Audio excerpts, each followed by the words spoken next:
Всем здравствуйте! Меня зовут Татьяна, и я рада приветствовать всех, кто заглянул сегодня ко мне в гости.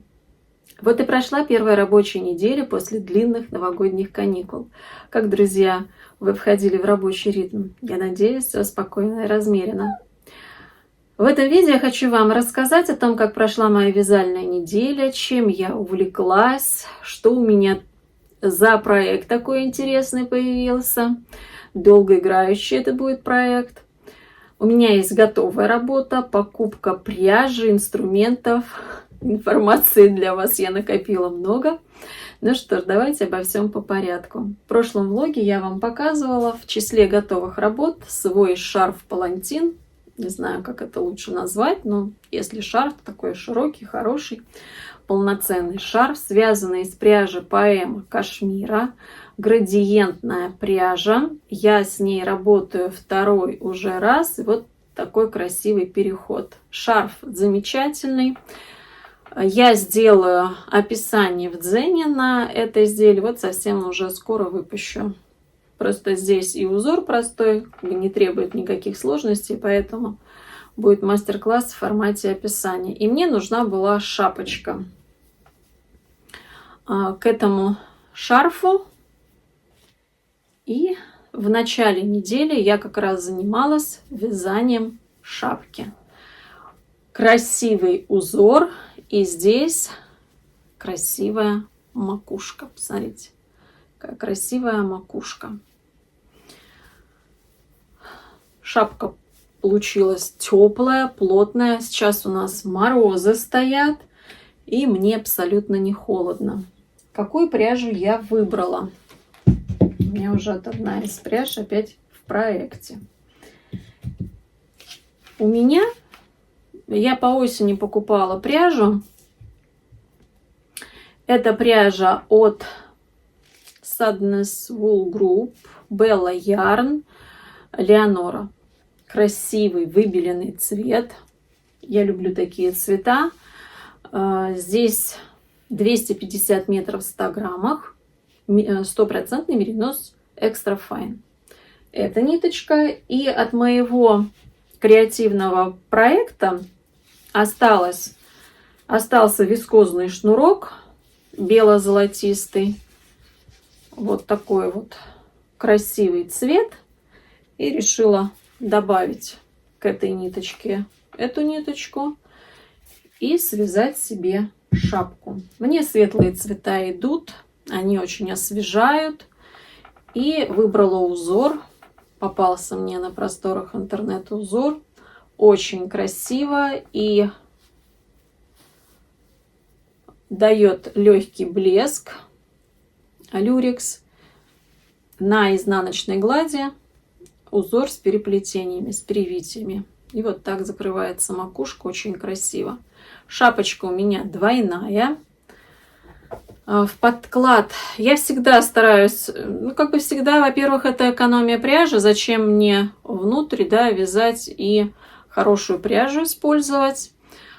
Это, во-первых. Во-вторых, я всегда стараюсь, особенно, вот это все-таки зимняя шапка, к зимней шапке подобрать такую пряжу, которая действительно будет давать максимальное тепло. Я беру либо бэйби альпаку, либо я в этот раз взяла пряжу. Здесь я не знаю точный состав. Эту пряжу мне присылала моя подружка Олечка. Я знаю, что здесь есть кашемир. Цвет у этой пряжи айсберг. И я связала вот из этой пряжи, потому что все-таки шапочка светлая, а у меня 100% бэйби альпака, она темно-серого цвета. И я решила сделать такой подклад. А так вообще можно взять абсолютно любую пряжу. Главное, чтобы она была мягкая и не колючая. И к среде у меня шапка была готова. Я в ней уже сейчас активно хожу. Получился у меня очень интересный комплект. Все тут разное, но в целом образ, какой у меня получился, мне очень нравится. И к моей шубке очень подходит это изделие. Потом я говорила о том, что хочу связать себе кофту на пуговицах. Выбрала я себе оранжевую пряжу. тоже мне от Олечки присланная. Вообще, эту пряжу она прислала для дочки Алисы. Сказала, свяжи ей платье. Но Алиса сейчас вообще не хочет ни юбки, ни платья. Цвет, с цветом тоже все очень интересно. Сейчас нам нравятся либо темные, либо очень светлые оттенки. Никакого цвета мы не хотим. То возраст такой, что же делать? Тут я подумала, здесь 30% кашемира. Я еще пайетки искала, хотела с пайетками. Это пряжа Карден, она очень хорошо раскрывается. Я думаю, вот будет теплая кофта вообще на пуговицах. Стала вязать. Здесь вот даже, видите, у меня намотано. Стала вязать, выбрала узор, стала вязать. Провязала где-то, ну, наверное, сантиметров 10. Не нравится мне и все. Не нравится, как узор вообще выглядит. Какой-то, говорю, неинтересный. Неинтересно вязать. Я распустила, нашла уже другой узор. Но тут вот эта пряжа у меня стояла после шапочки. И мое цветовое настроение поменялось. И я решила взять вот этот светлый цвет. Почему? Больше, наверное, из-за нити. То, что здесь 250 метров в 100 граммах. Вяжу я сразу от бобины. Это очень редко, когда я вяжу сразу с бобины. У меня очень часто нитка, наоборот, тонкая. И нужно подготовить, прежде чем вязать, нужно подготовить, перемотать. А здесь вот сразу же с бобинки. Я покупала 400 граммов. И у меня на шапку ушло, по-моему, 60 граммов. Должно хватить. Хочу изделие сшивное. Что-то я соскучилась по таким изделиям. Давно не вязала, надоели мне все эти. Ну, как бы, когда вот одно и то же, мне надоедает. Выбрала я вот такой узор. Он непростой. Здесь есть в чем поразбираться, но мне очень нравится. Я люблю сложные узоры, когда есть над чем, так скажем, поломать голову. Но смотрится замечательно. Так вот, смотрите. Тоже здесь на изнаночной глади узор с перевитиями. Перевитий здесь очень много. Получаются такие листики. Мне очень нравится. Конечно, сейчас пока петельки коряво выглядят, но я думаю, что после ВТО все это придет в норму и будет все замечательно. А то что-то как-то у меня получается, что у меня нету кофт. Нет кофты на пуговицах, нет. Есть только жакет а-ля Гуччи, и я его обожаю. Осенью я его очень много носила. Ну, просто в нем действительно очень комфортно и удобно. Мне нужна еще такая кофта, но уже теплого сегмента. Вообще как-то у меня, да, такое бывает. Да, это все от настроения зависит. У нас, наверное, у всех так. У меня был период, когда, наоборот, у меня было очень много кардиганов, и я вязала кардиганы. Потом как-то я перешла на джемперы. И только одни джемперы. Мне кажется, в последний год я даже не вспомню, вязала я кардиган или нет. Но себе вот лично, что я не могу припомнить. Хотя кардиган мне нужен на весну, мне точно нужен кардиган. Но это уже планы на будущее. А еще у меня появился один очень залипательный процесс. Перед Новым годом на канале у Марины, канал называется «Живую вяжу на полярном круге», я думаю, что многие знакомы с Мариной, я увидела в одном из видео, Марина показывала плед, который назывался, вообще схема называется «На пруду». Марина сказала «Белый лебедь на пруду». Действительно, там белый лебедь с лебедятами. Плед невероятной просто красоты. И когда я увидела, я влюбилась. Влюбилась просто в этот плед и решила, что мне непременно нужно тоже себе связать красивый плед. Марина оставляла ссылочку на мастерицу, которая эти схемы составляет. Я купила для себя несколько схем. Потом мне нужно было подобрать пряжу. Я читала, какую пряжу рекомендует плед в мозаичной технике. Давно я уже присматриваюсь к подобной технике, мне хотелось попробовать. Ну вот, пришло время. Очень многие рекомендуют, и сама Юлия Гендина рекомендует пряжу от Элизе Буркун. Я думаю, что многие слышали про эту пряжу. Кто-то вяжет из пехорки, детская новинка. Ну вот я так искала. Сначала я хотела взять полухлопок от Газал или от Ернард Baby Cotton. Там очень тонкая нитка. Нужно, чтобы нитка была потолще. И когда я искала пряжу, мне выпала какая-то турецкая пряжа. Я не знаю, что это за артикул. Это турецкая пряжа. Вот так она называется. И я посмотрела, что у нее очень высокая оценка. И очень мало цветов. Вообще я хотела другой плед начать вязать с другой картины, так скажем. Но вот мне попался этот цвет. То есть вот такой фиолетовый насыщенный. И к нему в компаньон розовый. Что я буду вязать? Я буду вязать орхидеи. Вот сейчас сюда вам ставлю схему. Вот такая огромная схема к этому пледу.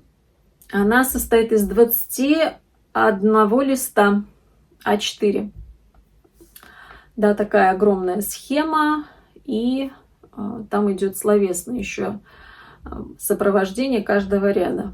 Тоже такая большая стопочка. Когда я купила пряжу, у меня не было крючка. Ну, как бы у меня есть такие крючки, 4, 4,5, какие-то обычные, наверное, китайские. И я решила попробовать крючки. Я думаю, что многим они известны. Это крючки от Tulip. Я взяла себе 2, 4 и 3,5. Вообще я очень люблю крючки Clover. У меня от 1,75 до 3 крючки Clover. А здесь вот мне захотелось попробовать. Хочу сказать, что крючки замечательные. Ну, по крайней мере, вот этот крючок номер 4, именно вот этот толстенький, замечательный. Я держу крючок как ручку. Здесь есть такая вот ложбинка. Очень удобная ручка. Захват. Когда говорят, что крючки вяжут сами, ну, вязать очень легко. Вообще рука не напрягается. Замечательно. У меня есть и обычные крючки, которыми я училась, вот просто такие вот, да, крючки. Но у меня очень болят пальцы, очень болят. Особенно вот здесь, когда я держу, у меня просто даже выемка получается. Я от этих крючков, ну, как бы я сейчас ими не работаю.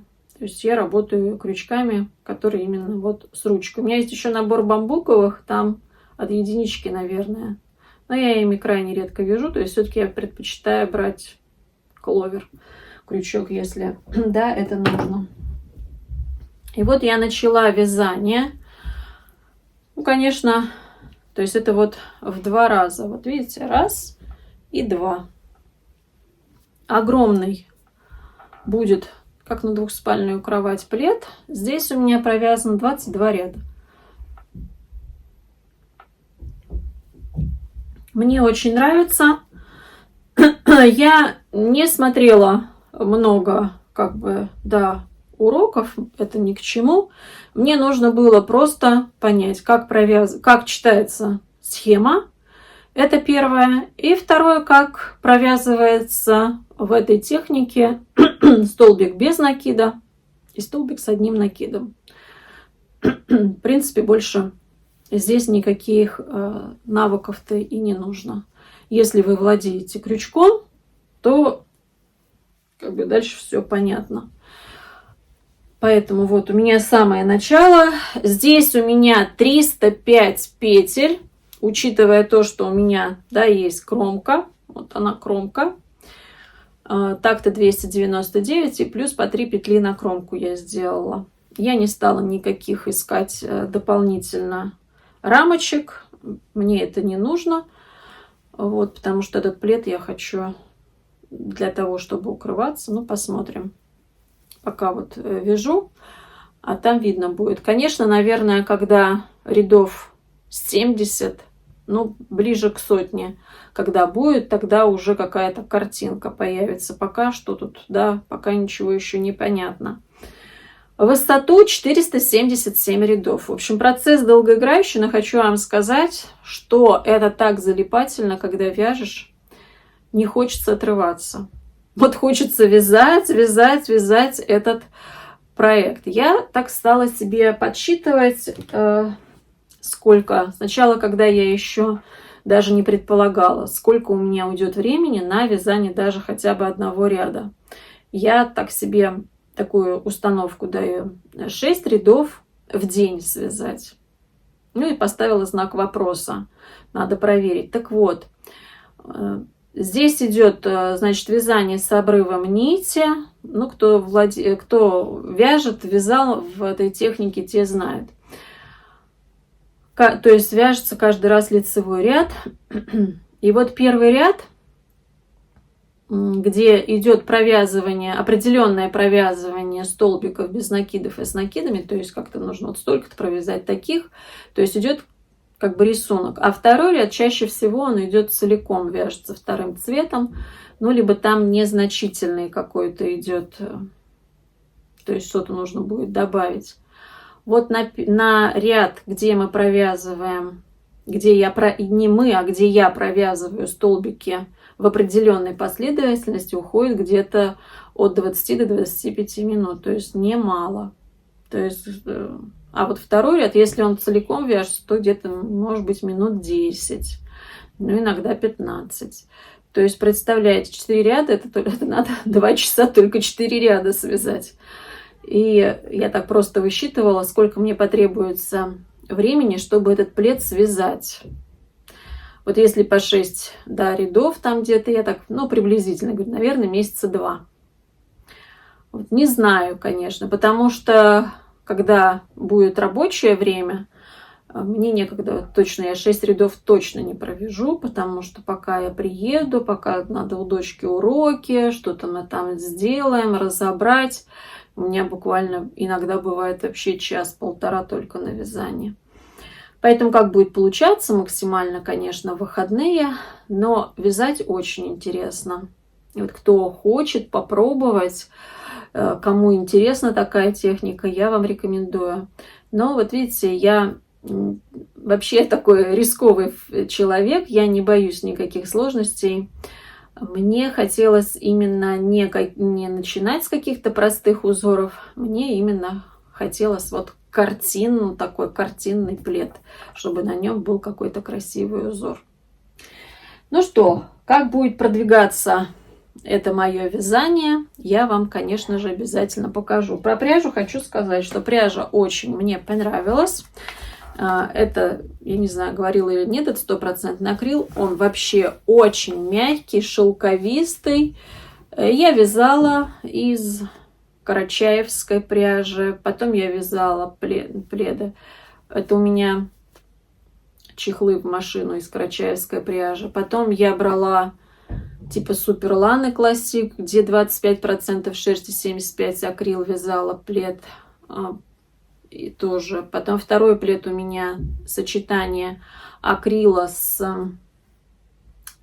мериносом. Там у меня была распущенная уже дважды кофточка. Я решила вот пустить этот цвет. Мы активно пользуемся обоими пледами, которые есть. Плед конфетти это мой плед, а серенький с салатовым это дочкин плед. Вот. Я хочу красивый, интересный плед. Так что, в принципе, решила для первого раза попробовать. Взяла, я не пожалела. Вязать очень легко, мягко. Если бы я не знала, я бы даже не сказала, что это 100% акрил, потому что акрил, да, он разный. Еще я нашла премиум акрил. Это тоже, по-моему, премиум акрил. Но я не буду сейчас спорить. 240 метров в 100 граммах. Крючок у меня 4. Мне вот очень хорошо. Ну, посмотрю, как этот плед пойдет. Вдруг войду в раш, и мне захочется. И еще вообще купила 3 схемы. И они все разные. Ну, очень интересно, что получится. Еще, кроме этого, у меня есть еще покупка пряжи. Это вот такие 2 красивые бобинки. После своего креативного процесса я пробовала вискозный шнурок, и я решила заказать еще, чтобы у меня была эта пряжа. Для нарядного изделия я считаю, что очень даже классная идея. Выбирала из тех цветов, которые есть, не знаю, вот глаз пал вот на эти два цвета. Один розовый с серебром, а второй сиреневый, сиренево-фиолетовый, лавандовый, но очень красивые цвета, и тот, и другой. У меня есть планы на оба этих цвета, просто шикарные. Я покупала у Наили в магазине stocknitki.ru. Я увидела у нее пост в Телеграме, что она выставила пряжу. Там было несколько цветов. И я спросила, шнурок какой мягкий, но нет ли у него колкости. Наиля сказала, что шнурок мягкий. И я заказала два цвета. Что-то мне захотелось и нежного розового. Он действительно мягкий. Вот здесь вот трогаешь, вот в этой вот части верхушки намотки, он действительно очень мягкий, приятный, красивый для нарядного какого-то изделия. Не знаю, в общем, хочется мне попробовать, пока не знаю, но хочется что-то попробовать новенькое, поэтому буду пробовать. Такая вот у меня покупочка. И еще один крючок, да, к четверке я еще взяла тоже вот он, тюлип 3,5. Что-то мне очень хочется вязать крючком. Сейчас как-то вот какие-то у меня такие вот есть идеи на вязание крючком. Нашла несколько изделий. И если я вот соберусь все-таки, то мне хотелось бы связать теплый себе джемпер крючком. И мне нужен вот именно номер 3,5. Потому что, ну, как бы, да, теплый, нужно, чтобы потолще был крючок. Хочу вот тюлип. Конечно, покупать там, например, размеры, которые у меня есть, 2,25, я сейчас не вижу смысла. У меня есть хорошие, да, тоже крючки кловер, но эти крючки тоже замечательные. Они мне попались не так дорого, поэтому я решила взять сразу два, чтобы они у меня были. Я думаю, что, наверное, больше четверки, может быть, еще 4,5 мне потребуется. Но больше, наверное, мне уже не надо. И меньше 1,75 тоже, наверное, уже не надо. Потому что вяжу я крючком очень плотно, туго. И мне тех номеров, которые у меня есть, вполне даже достаточно. Вот так прошла моя вязальная неделя. Достаточно насыщена. С покупкой разной пряжи, инструмента. И этому я очень рада. Я думаю, каждая рукодельница сейчас меня поймет, потому что все эти покупки всегда приносят очень много радости. Ну и хороший инструмент, конечно же, это залог того, что, да, вязать будет комфортно. А для меня это очень важно сейчас, именно комфортное вязание.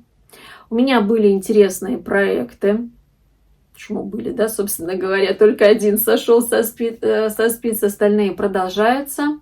Буду ли начинать новые, пока сложно сказать, но, знаете, это дело такое, все может поменяться в одну минуту. Благодарю всех вас за внимание, жду ваших комментариев, всегда с удовольствием их читаю. Хочу сказать огромное спасибо за все ваши добрые слова и пожелания в мой адрес. Это очень мотивирует, поэтому пишите обязательно свои комментарии. Всех вас обнимаю, до новых встреч, пока-пока.